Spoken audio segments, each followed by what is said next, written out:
자, 날씨가 많이 추워지고 있습니다. 특별히 우리 성도 여러분, 이 추운 날씨에 건강 유의하시고, 또 코로나가 조금씩 또 다시 유행하기 시작하는데 개인 건강 유의하셔서 어려움 없도록, 또 우리 교회 공동체가 또 온전하게 또 하나님 앞에 예배 드리는 그런 공동체가 될 수 있도록 계속 기도해 주시면 감사하겠습니다. 사랑하는 성도 여러분, 그러나 명심하십시오. 우리는 하나님의 은혜 안에 있을 때 가장 안전한 것이고, 하나님의 교회 안에 있을 때 우리는 가장 행복한 것입니다. 이 교회 공동체와 또 하나님의 나라를 위해서 또 끊임없이 기도하며 또 그 은혜를 사모하는 우리 성도들이 되시길 예수님의 이름으로 축원합니다. 자, 주신 은혜와 축복에 감사하며 또 우리 하나님 앞에 영광의 박수 한번 올려드리도록 하겠습니다. 자, 하나님 감사합니다. 함께 하겠습니다. 자, 우리 지난 주일은 우리 추수감사 예배로 함께 드렸습니다. 그죠? 교회가 지키는 중요한 절기가 몇 가지가 있습니다. 그 중에 하나가 부활절, 성탄절, 그리고 추수감사절 이렇게 되겠죠. 그런데 부활절과 성탄절은 예수님의 탄생과 또 예수님의 십자가 사건 이후에 부활을 기념하는 아주 분명한 의미와 목적이 있습니다. 그런데 추수감사절은 사실 그 의미와 목적이 어떤 것인지 우리가 감사라는 그 단어 하나로 다 그 절기를 이해할 수 없습니다. 그래서 추수감사절의 유래를 한번 생각해 보면 성경에서는 이 추수감사절 유래를 가장 유사하게 찾을 수 있는 부분은 구약성경의 맥추절입니다. 맥추절은 5월이나 6월쯤 밀을 추수한 이후에 그 추수한 밀 중에서 가장 좋은 것을 하나님께 제사로 드리는 감사의 제사, 그 감사의 날인 것이죠. 또 역사적으로 살펴보면 이 추수감사절의 유래는 특별히 11월 셋째 주간을 우리가 추수감사절로 지키는 이 유래는 아마도 청교도들의 어떤 그 삶에서 유래가 됐다라고 할 수 있겠습니다. 이 청교도는 영국의 왕들의 어떤 종교적인 박해에서 그 박해를 벗어나 또 신앙의 자유를 찾아서 북미 대륙으로 이주한 사람들을 이야기합니다. 그게 1660년 경에 약 102명의 성도들이 신앙의 자유를 찾아서 배를 타고 대상을 건너 북미 대륙으로 이주를 하게 됩니다. 약 한 달간의 항해를 거친 이후에 11월 11일쯤 도착을 했고, 약 5일간의 정탐을 통해서 그들이 정착할 정착지를 결정을 하게 됐습니다. 근데 청교도들이 그들의 신앙을 찾아 신대륙, 북미 대륙으로 이주를 했지만 그들이 생각하지 못했던 커다란 난관이 있었습니다. 그것은 추위와 굶주림이었습니다. 그들이 맞았던 대륙에서 맞았던 첫 번째 그 겨울을 절반 이상의 사람들이 나지 못하고 그 추위와 굶주림으로 죽음을 당하게 됩니다. 남겨진 사람들이 봄이 된 이후에 그 이듬해 봄에 땅을 개간하고 곡식을 심어 첫 추수를 한 이후에 그 첫 추수의 감사로 예배를 드린 그 날을 기념해서 지금 추수감사절을 지키고 있는 것이죠. 자, 근데 우리가 생각을 해보면요, 우리가 농경시대를 살았다면, 그리고 예전에 우리가 농경시대 농사 중심의 어떤 그런 문화 속에 살았다면 이 추수감사라는 것이 굉장히 크게 다가올 것이고, 그 의미가 설명하지 않아도 어떤 날이며 어떤 의미의 날인지 우리가 분명히 알 수 있을 것 같습니다. 그런데 현대를 살아가는 우리들에게는 추수감사라는 것이 왠지 조금 낯설기도 하고 그 의미가 한꺼번에 확 와닿지가 않는 것이 사실이겠죠. 그래서 일반적으로 교회 안에서는 이렇게 이야기를 합니다. 교육 부서에서 우리 유년부 제가 유년부 사역할 때도 1년 동안 하나님께서 우리의 삶 가운데 우리를 지키시고 보호하시고 우리에게 주셨던 그 은혜를 세어보면서 하나님께 감사를 드리는 날, 감사의 예배를 드리는 날, 이렇게 우리가 규정을 하죠. 여러분, 이것이 우리가 생각하는 감사, 일반적인 감사의 조건인 겁니다. 우리의 삶에 무엇인가 더해지고 우리의 삶에 무엇인가 더 많아지고 그것을 감사의 조건으로 우리는 생각을 하게 되는 것이죠. 그 더 주어진 무엇, 더 많아진 그 어떤 것, 그것에 대한 감사를 우리는 생각을 하게 되는 겁니다. 이것은 마치 여러분 회계장부를 꺼내놓고 대조를 하면서 우리 인생에 플러스와 마이너스를 놓고 플러스가 된 부분을 감사로 생각하고 그것을 조건으로 삼는 것이죠. 여러분, 이것이 우리가 흔히 선택하는 감사의 조건이고 감사의 어떤 방법인 것입니다. 그렇다면 여러분 한번 생각해 봅시다. 작년보다 올해 여러분의 건강 상태는 어떻습니까? 올해보다 내년에 여러분의 건강 상태와 여러분의 삶은 어떻다고 생각하십니까? 올해보다 10년 후의 삶은 여러분 지금보다 더 나아질 거라고 여러분 장담하실 수 있습니까? 그러면 여러분, 우리가 우리 인생에 무엇인가 더해지고 많아지는 것을 감사의 조건으로 삼는다면 우리는 앞으로 차차 나이가 들어가면 감사의 조건이 점점 사라지게 될 것입니다. 그렇다면 우리가 이 시간에 우리가 생각해 볼 것은, 우리는 과연 무엇을 감사하고 어떤 것이 우리 감사의 조건이 되어야 하는가에 대해서 생각해 볼 필요가 있겠죠. 단순히 우리가 생각해 보면 성도의 삶의 감사의 조건은 단지 우리의 삶에 무엇인가 더해지고 많아지는 것에 대한 기본적인 어떤 태도와 그 중심이 아니라, 우리 하나님께서 우리 주권적으로 우리의 삶 가운데 행하신 일들, 이미 우리의 삶 가운데 주어진 것들, 그리고 내가 생각하지 않았던 영역 가운데 하나님이 이미 행하시기로 약속했던 그런 것들이 우리의 삶의 감사의 조건이 되어야 하는 것 아닐까요? 여러분, 우리가 그런 관점으로 생각해 본다면 우리 성도들의 삶은 이미 그 감사의 조건 안에 들어가 있는 겁니다. 왜냐하면 우리의 삶이 내 것이 아니고 이미 하나님으로부터 주어진 삶이기 때문이죠. 자, 여러분, 나의 노력이나 어떤 삶의 결과가 아닌 하나님께서 주권적인 그 계획 가운데 우리의 삶을 주장하셔서 나의 본성과는 다른 삶을 살게 되는 것, 이것을 여러분 조금 어려운 말로 무엇이라고 하냐면 구원받은 삶, 구원이라고 말할 수 있습니다. 그래서 오늘은 제가 여러분 이 구원받은 삶, 구원받은 사람의 태도와 이 감사는 어떤 연관성이 있는지 한번 살펴보고 나눠보려고 합니다. 자, 성경이 가르쳐주는 인간 구원에 관한 구원에 관한 문제는 하나님의 언약과 굉장히 밀접한 관계가 있습니다. 특별히 성경은 이 세 가지 하나님의 언약에 대해서 가르쳐 주고 있는데, 그 첫 번째는 바로 행위 언약입니다. 자, 여러분, 이 창세기에 아담에게 하나님께서 주신 언약인데, 이 행위 언약은 인간의 행위가 담보가 됩니다. 그것을 했는지 안 했는지, 그것을 하지 말았는지 했는지에 관한 그 결과에 따라서 하나님께서 하시는 그 일이 달라진다는 겁니다. 그래서 이것을 사람의 행위를 담보로 하기 때문에 행위 언약이라고 이야기하는 겁니다. 이것이죠. 동산 중앙에 있는 나무의 열매를 먹지 말아라. 그 먹지 말라는 그 행위가 담보가 되어서 하나님께서 그에게 생명의 축복의 약속을 하게 됩니다. 자, 웨스트민스터 신앙고백 제7장 2절에 보면 이렇게 기록이 되어 있습니다. 인간과 맺어진 첫 번째 언약은 행위의 언약이다. 아담과 그의 후손들은 완전하고 개인적인 순종에 의하여 생명을 약속받았다. 그들에게 요구된 행위의 순종의 결과로 생명을 약속받았다라고 기록을 하고 있습니다. 근데 이 순종이 문제였습니다. 우리가 이미 다 알다시피 아담은 이 순종에, 이 행위에 실패하는 사람이었죠. 범죄하게 되고 그 순종하지 않음으로 말미암아 하나님의 관계가 완전히 깨어지게 됩니다. 그리고 그 결과로 죽음이 들어오게 되었고, 피조물인 인간이 창조주인 하나님과 적대 관계를 갖게 되는 그런 상태에 빠져버리게 되는 겁니다. 원래 사람들은 하나님의 거룩한 형상으로 만들어졌지 않습니까? 이 거룩한 하나님의 형상으로 만들어졌다는 의미는 무엇이냐면, 우리가 거룩한 순종을 다한다면 하나님께서 사람에게 요구하시는 모든 행위를 다 만족시킬 수 있는 그런 능력을 가지고 있는 사람이다. 그런 것을 포함하고 있는 겁니다.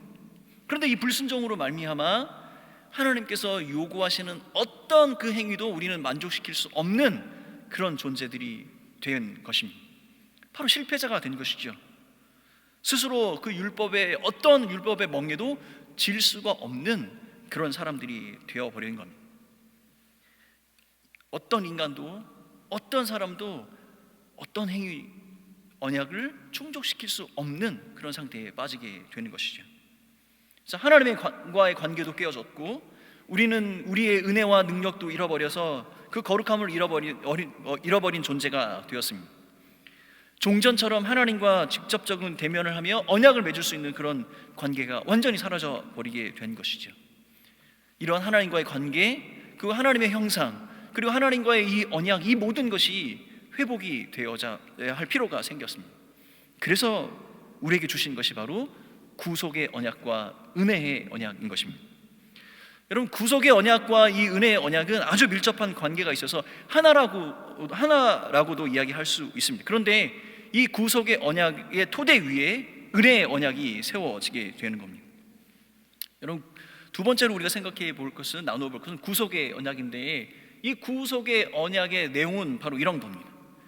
하나님이신 예수 그리스도, 성자 예수 그리스도께서 자발적으로 범죄한 인간의 죄를 스스로 대속하시고 대신 대가를 지불하신 것을 성부 하나님께서 성자 예수 그리스도의 그 대속을 조건으로 다 받으셔서 예수 그리스도를 통해서 사람들에게 구원을 베풀어 주시는 겁니다. 이것이 성부 하나님과 성자 하나님 예수 그리스도와 서로 언약의 당사자들이 되셔서 하나님께서 요구하시는 그 모든 것을 언약의 당사자, 구속 언약의 당사자인 예수 그리스도께서 충족시키시는으로 말미암아 구원이 사람에게 허락되어진다. 이것이 바로 구속 언약의 줄거리가 되겠습니다. 성령 하나님께서는 성자 하나님께서 행하시는 모든 일들을 감당하실 수 있도록 능력으로 함께 하시는 것, 이것이 바로 전체 구속 언약의 줄거리가 되는 것이죠. 구속 언약은 성부 하나님, 성자 하나님, 성령 하나님께서 모두 함께 서로가 언약의 당사자가 되어서 이 언약을 완성해 가시고 계신 겁니다. 그래서 이렇게 이야기합니다. 하나님은 이 구속 언약의 원작자이시고 성자 하나님께서는 실행자이시고 성령 하나님께서는 적용자가 되신다. 자, 오늘 본문 한번 살펴보도록 하겠습니다. 13절의 말씀입니다. 13절 말씀 우리 같이 한 목소리를 읽겠습니다. 시작. 그가 우리를 흑암의 권세에서 건져내사 그의 사랑의 아들의 나라로 옮기셨으니. 여러분, 이 본문에서 하나님은 어떤 일들을 하고 계십니까? 하나님 무엇을 하고 계시죠? 하나님은 우리를 흑암의 권세에서 건져내셨다, 이렇게 기록되어져 있습니다. 그런데 이러한 하나님께서 이 건져내심은 하나님의 그 영원전부터 그가 계획하신 것이라고 성경은 우리에게 가르쳐 주고 있습니다.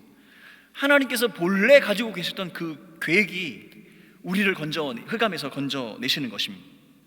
죄를 범한 인간에게 미치는 모든 죄와 사망의 권세로부터 우리를 건져내셔서 그의 아들 예수 그리스도의 나라로 우리를 이끌어 가신다. 이것이 성부 하나님께서 하시는 일이라고 우리가 본문을 가르쳐 주고 있는 것이죠. 자, 하나님은 아담이 범죄한 직후에 이 언약을 아담에게 하셨고, 그 후에 아담의 후손으로 온 아브라함과 족장들을 통해서 이것을 계승하셨으며, 이 구속 언약은 장차 다윗의 후손으로 오실 그 분, 바로 예수 그리스도로 말미암아 완전히 성취가 된다. 이것이 성경이 우리에게 가르쳐 주는 복음에 관한 진리가 되는 것이죠. 그러면 예수 그리스도는 이 구속 언약에 있어서는 하나님께서 선택을 받은 자이고, 이 성부 하나님과 언약을 맺은 관계자, 당사자가 되는 것입니다. 그리고 그 맺은 그 구속 언약을 실행하시는 분이 되시는 것이죠. 14절 말씀 같이 한 목소리로 읽겠습니다. 한 목소리로 읽습니다. 시작. 그 아들 안에서 우리가 속량 곧 죄 사함을 얻었도다. 하나님이신 예수 그리스도께서 낮아지심으로 마지막 아담으로 이 땅에 오셔서, 그리고 하나님께서 요구하시는 모든 그 율법의 요구를 완전히 충족시키시는 십자가 사건, 그 십자가 사건으로 말미암아 우리를 완전히 속량하시고 죄 사함을 완성하셨습니다. 이것이 바로 예수 그리스도의 관점에서 구속 언약을 사람에게 보내어 주시는, 사람이 하나님 앞에 완성할 수 있는 그 행위 언약과 대등한 역할을 하게 되는 것입니다. 이 이야기가 무엇이냐면, 사람은 첫 번째 아담은 이 행위 언약에서 실패했습니다. 하나님의 어떤 율법의 요구도 완성할 수 없는 그런 상태에 빠졌습니다. 그러나 거꾸로 마지막 아담이신 예수 그리스도께서는 그가 십자가에 달려 돌아가심으로 하나님께서 요구하시는 모든 그 행위, 그 율법을 다 완성하신 것이죠. 하나님의 예수 그리스도의 관점에서 보면 그는 이 행위 언약의 완전한 완성자가 되시는 겁니다. 근데 하나님의 관점에서 보면 이 구속 언약은 성자 예수를 희생의 제물로 받으신 것입니다. 여러분, 하나님은 공의의 속성을 가지고 계십니다. 공의라는 것은 무엇이냐면 그가 말한 것을 반드시 지키는 것이고 그가 말씀하신 대로 그대로 행하시는 것입니다. 모든 죄에 대한 대가를 치루어야만 하는 그 모든 사랑에서 아무런 이유 없이 사람들에게 죄 없다라고 말씀하실 수 없는 것이 하나님의 공의의 속성입니다. 그래서 예수 그리스도의 그 대속, 예수 그리스도께서 십자가에서 지신 그 십자가, 그 사건을 받으심으로 하나님께서 공의롭게 모든 사람에게 죄가 없다라고 선고하실 수 있는 그런 모든 조건을 충족시키시는 것이죠. 그래서 이 구속 언약은 예수 그리스도의 입장에서 보았을 때는 그는 하나님께서 선택하신 완전한 행위 언약의 완성자이시고, 하나님의 관점에서 보았을 때는 하나님의 공의를 완전하게 이루시는 그러한 방법이 되는 것이죠.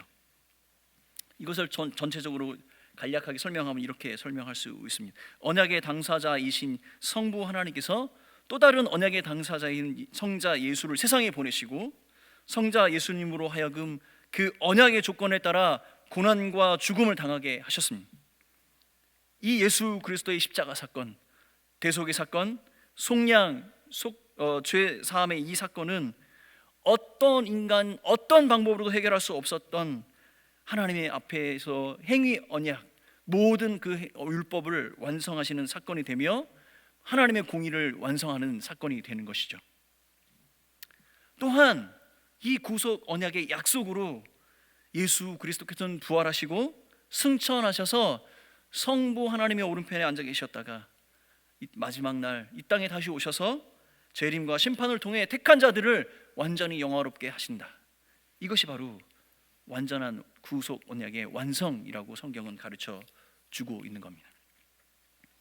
마지막으로 우리가 살펴볼 것은 은혜 언약인데, 이 은혜 언약은 이 구속 언약의 토대 위에 쌓여진다고 했습니다. 이 은혜 언약은 아주 간단합니다. 하나님과 선택된 백성들 사이에 맺어진 언약입니다. 서로 이 언약의 당사자가 되는 겁니다. 이것은 앞에서 언급했던 행위 언약과 완전히 대칭을 이루는 겁니다. 여러분, 행위 언약의 담보는 무엇이라고 했습니까? 사람의 행위가 그것이 담보입니다. 그러나 은혜 언약의 담보는 일방적으로 하나님께서 우리에게 부으신 은혜가 그것이 담보인 것입니다. 구원에 관해서는 인간의 어떤 행위도 어떤 희생도 요구하지 않으시는 것이 이 은혜 언약의 핵심이 되는 겁니다. 하나님께서 계획하신 그 구원, 예수 그리스도로 말미암아 성취된 구원, 성령 하나님께서 우리에게 적용시키신 그 구원이 완전히 이 삼위일체 하나님께서 단순히 그 은혜만으로 우리에게, 모든 사람에게 허락해 주신다. 이것이 바로 은혜 언약의 핵심이 되는 겁니다. 여러분, 인간에게 공로가 필수적이 아니다라는 것을 봤을 때는 모든 인간에게 이 은혜 언약은 무조건적으로 허락되어지는 겁니다. 사람의 차이가 없습니다. 많이 배우거나 적게 배우거나 그 사람이 선하거나 나쁘거나 아무런 차이가 없습니다. 무조건적으로 허락되어지는 겁니다. 그런데 이 언약을 실행하시는 계약의 당사자 하나님의 입장에서 보면 일방적으로 하나님께서는 이 언약을 이루시기 위해 그가 우리에게 은혜를 허락해 주시는 겁니다. 그래서 이것을 편무적 언약 이렇게 이야기합니다. 하나님 한 분만 희생하시고 하나님 한 분만 은혜를 부어 주시는 것, 그것으로 이것이 완전히 이루어지는 겁니다. 이 은혜 언약은 시간이 흘러도 그 효력이 사라지지 않는 영원한 언약이고, 택함 받은 사람들에게 주시는 하나님의 은혜의 선물이 되는 것입니다. 이 은혜 언약 안에는 이 택함 받은 자들에게 주시는 하나님의 약속이 있습니다. 나는 너희의 하나님이 되고 너희는 나의 백성이 된다. 이것이 옛날 방식으로 기록되어진 것이 바로 구약의 성경의 말씀이고, 새로운 방식으로 기록된 것이 바로 신약의 말씀입니다. 그리고 신구약 성경의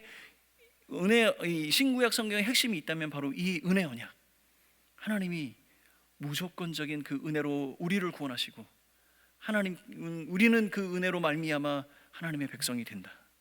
이것이 바로 신구약 성경이 우리에게 들려주는 핵심이 되는 것이죠. 12절 말씀 같이 한번 읽겠습니다. 12절 말씀 같이 한 목소리로 읽겠습니다. 시작. 우리로 하여금 빛 가운데서 성도의 기업의 부분을 얻기에 합당하게 하신 하나님께 감사하게 하시기를 원하노라. 오늘 본문에서 바울은 골로새 교인들에게 고인들을 향해서 이렇게 이야기합니다. 너희가 하나님 아버지께 감사하게 하시기를 원한다. 하나님께 감사하는 사람들이 되기를 간절히 원한다라고 이야기를 합니다. 그러면서 두 가지 사실을 이야기합니다. 첫 번째는 무엇이냐면 하나님의 은혜 언약으로 말미암아 너희들이 흑암의 권세로부터 빛 가운데로 부르심을 받았고 하나님 예수 그리스도의 아들의 나라로 이끌림을 받았다. 그것이 너희의 감사의 조건이다라고 이야기합니다. 흑암의 권세로부터 빛 가운데로 부르심을 받았다는 것, 이것은 무엇입니까? 예수 그리스도의 십자가의 공로로 말미암아 우리가 의롭게 되어져서 하나님 앞에 거룩한 삶을 살아가기 시작하는 것, 그것을 얘기하는 것입니다. 우리가 빛 가운데 살고 하나님의 아들의 나라에 거한다는 이야기는 무엇이냐면 우리가 하나님의 백성이 되고 거룩한 하나님의 백성이 되어 그 하나님과 동행할 수 있는 사람들이 된다는 것이죠. 여러분, 이것이 언제 일어나는 사건입니까? 이 사건이 일어나는 순간은 우리가 예수가 그리스도가 되신다는 그 고백, 예수가 우리의 구주가 되시고 하나님이 나의 하나님 되신다라고 고백하는 그 순간 우리는 하나님께서 우리를 의롭다 여겨주시고 하나님의 자녀가 되며 하나님 나라의 백성이 되는 것 아니겠습니까?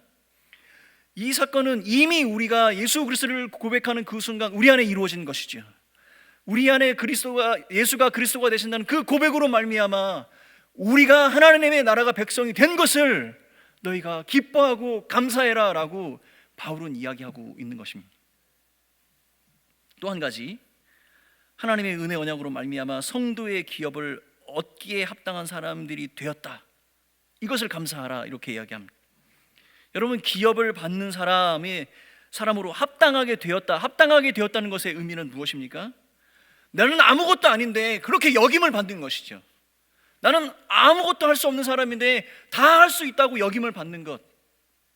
나는 하나님의 나라의 백성에 아무것도 할 수 없는 사람으로 합당하지 않다라고 스스로 생각하는데 하나님은 우리를 합당히 여겨주신다는 겁니다. 이 합당히 여겨주신다는 이야기는 무엇이냐면 충분하다, 적절하다 이렇게 여겨주신다는 겁니다. 무엇으로 그렇게 되는 겁니까? 우리의 노력으로 그렇게 된다고 생각하십니까? 이 모든 것이 하나님의 은혜로 되는 것이죠. 하나님께서 우리에게 은혜를 부어주셔서 아무 자격 없는 우리를 합당하게 여겨주시고 하늘의 상급, 성도의 기업, 그 영원한 기업을 우리에게 주시겠다 이렇게 말씀하고 있는 겁니다. 여러분, 우리에게 주시기로 한 그 성도의 기업은 어떤 의미가 담겨져 있습니까? 그 성도의 기업은 미래 예수 그리스도께서 이 땅에 다시 오셨을 때 성도가 받을 영원한 상급에 관한 이야기며 하늘나라에 관한 이야기가 되는 것이죠. 이 사건은 언제 일어나는 것입니까? 언제 일어날 것입니까? 이 사건은 지금 우리가 살고 있는 이 순간에는 일어나지 않는 사건입니다. 그러나 장차 예수 그리스도께서 이 땅에 다시 오셨을 때 그가 택하신 백성들은 하나님의 보좌 앞에 서게 되며 그 하나님께서 그 성도들이 가진 그 행위대로 심판하셔서 하늘의 기업, 영원한 상급을 우리에게 주시겠다, 그렇게 우리에게 약속한 것 아니겠습니까? 지금 바울이 너희가 감사해야 할 또 다른 조건이 있다면 아직 너희에게 일어나지는 않았지만 그러한 소망이 너희에게 있었고 그 상급이 너희에게 있음을 기억하고 그것을 감사하라 라고 이야기하고 있는 겁니다. 여러분, 지금 바울이 우리에게 이야기하는 감사의 조건은 이미 우리가 구원받은 것, 우리가 예수를 그리스도로 고백하는 그 순간 이미 우리에게 주셨던 그 구원의 은혜에 대해서 감사하고, 또한 하늘의 백성이 되어 우리를 합당히 여겨주셔서 하늘나라의 상급을 주실 그 소망이 있음을 너희가 감사해야 한다, 이렇게 지금 말씀하고 있는 겁니다. 여러분, 우리가 생각하는 감사의 조건, 우리 인생에 무엇인가 더해지고 많아지는 것에 대해서 생각과 지금 바울이 우리에게 이야기하는 것이 얼마나 큰 차이가 있는지 여러분 느끼십니까? 사랑하는 성도 여러분, 성도의 감사의 조건은 내 삶이 더 윤택해지거나 더 풍성해지거나 더 편안해진 것을 감사하는 것이 아니라 이미 예수 그리스도로 말미암아 내게 허락된 그 구원, 그 예수 그리스도를 믿음으로 고백한 성도에게 주실 그 하늘의 상급, 그것이 우리의 감사의 조건이 되어야 한다는 것입니다. 이것이 우리가 입술로 고백하고 우리 삶으로 드러내야 할 가장 큰 감사가 아닐까 생각합니다. 행위 언약은 무한하신 하나님의 사랑과 인간의 한계를 보여줍니다. 그것만으로는 인간은 좌절하게 되고 절망뿐입니다.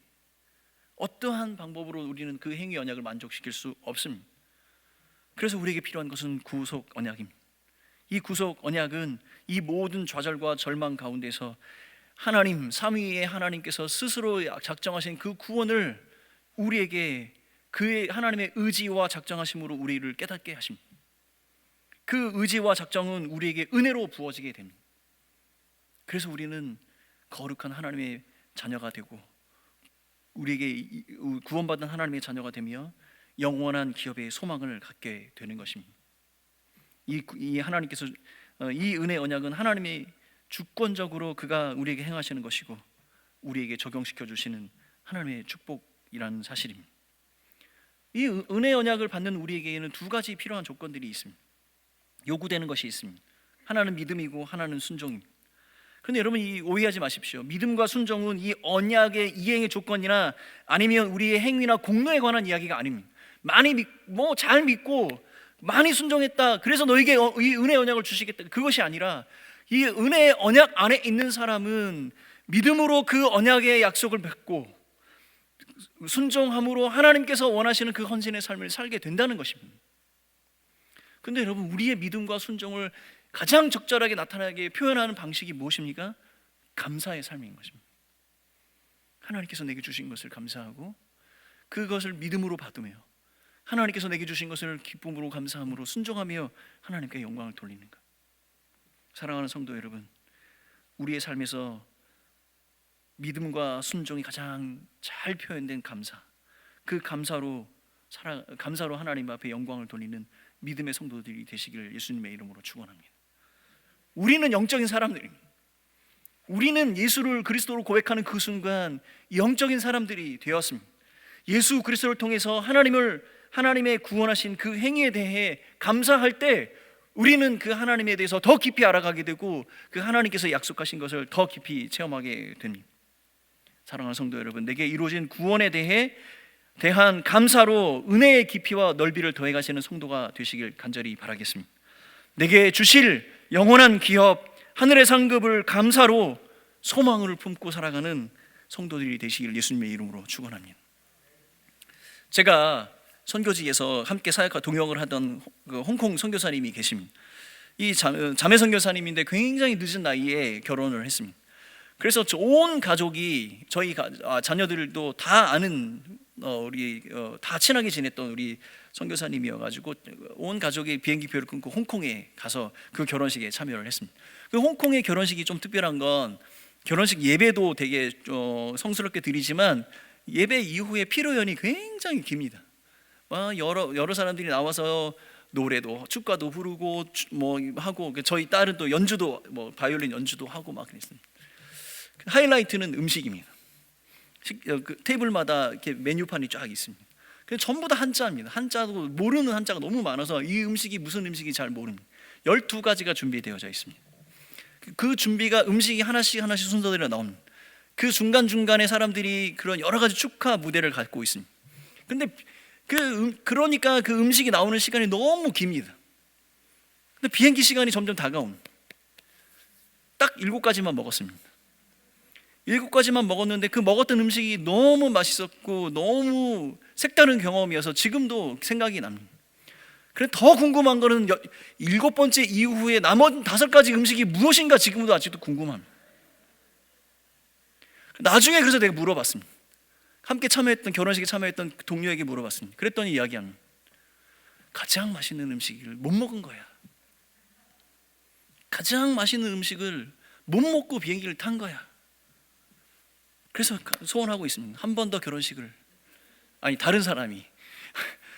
다른 사람이 한 번 더 결혼식을 했으면 좋겠다. 사랑하는 성도 여러분, 가장 중요한 것이 아직 우리에게 오지 않았다는 사실을 여러분 기억하십시오. 가장 중요한 것은 아직도 우리를 기다리고 있으며 우리가 감사의 마음으로 그것을 소망으로 품을 때 하나님 아버지께서 하나님 그 보좌 앞에 선 우리에게 가장 중요하고 가장 우리에게 꼭 필요한 그것을 우리에게 상급으로 주실 것을 믿음으로 기대하는 성도들이 되시길 예수님의 이름으로 축원합니다. 내 손 안에 있는 것을 바라보는 감사의 조건은, 내가 가지고 있는 것, 내가 더 많아진 것, 내가 더 편해진 것을 감사하는 조건은, 그것이 사라지는 순간 그것은 감사가 사라지게 되는 것이죠. 사랑하는 성도 여러분, 이미 내 안에 이루어진 구원, 그리고 영원히 우리에게 약속된 하늘의 상급, 그것을 소망으로 고대하며 감사의 삶을 살아갈 때 하나님께서 또한 더 큰 실제 삶 가운데 경험케 하실 그 은혜가 있음을 기억하는 성도들이 되시길 예수님의 이름으로 축원합니다. 가장 좋은 것은 아직 오지 않았습니다.